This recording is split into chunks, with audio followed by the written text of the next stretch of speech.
What if I told you the house you drive past every morning could secretly be paying someone's mortgage, groceries, and vacations? Sounds crazy, right? But that's exactly how real estate works in America. Most people think real estate investing is only for rich guys in suits or people who already own 5 houses and a boat.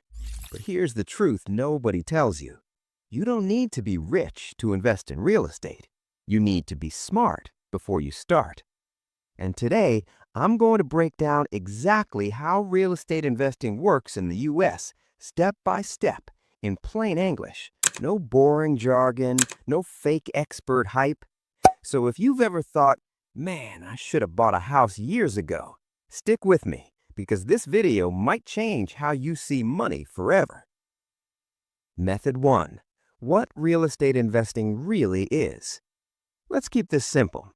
Real estate investing is just buying property to make money, not to live in it. That money usually comes from 3 places. 1. Monthly rent. 2. Property value going up. And 3. Tax benefits. In America, real estate is one of the most common ways regular people build wealth. Teachers, firefighters, nurses, you name it. Not Wall Street wizards, just normal people who bought property and let time do the heavy lifting. Method 2. The most beginner-friendly ways to invest. Now here's where most people get overwhelmed. Options. So let me simplify it. Option number 1. Rental properties. This is the classic move. You buy a house, duplex, or apartment. A tenant pays rent. That rent covers the mortgage and ideally leaves money in your pocket. Think of it like this. Instead of you paying the bank every month, someone else does. America loves rentals. People move cities, change jobs, downsize, upgrade. Rentals are always in demand. Option number 2, house hacking. This is one of the smartest beginner moves in the US. You buy a duplex or triplex, you live in one unit, you rent out the others. Guess what? Your tenants can pay most or even all of your mortgage. That's not a theory. That's happening right now in cities all across America. Option number 3, REITs, for lazy investors. If you don't want tenants calling you at 2 a.m. about a broken toilet, there are REITs, real estate investment trusts. You invest in real estate like buying a stock, and you earn dividends.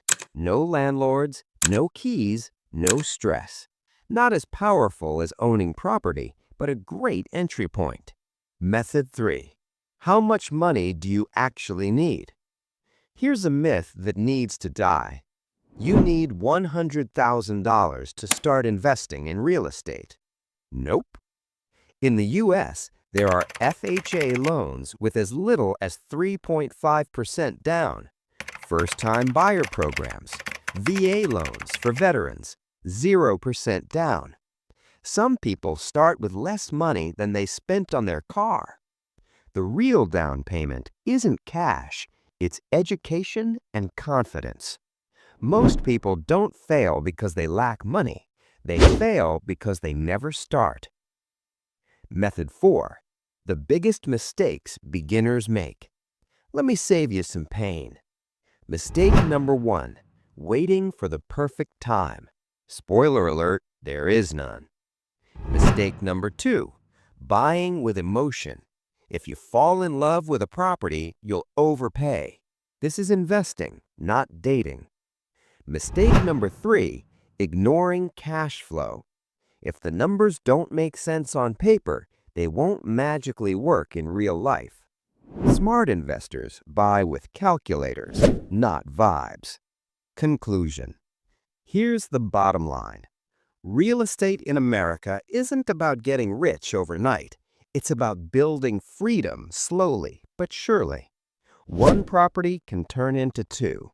2 can turn into 5. And one day, rent checks replace your paycheck. So the real question isn't, can I invest in real estate? It's, how long am I going to wait before I do? If you found this helpful, hit like, subscribe, and comment real estate below, and I'll know to drop a part 2. I'll see you in the next one.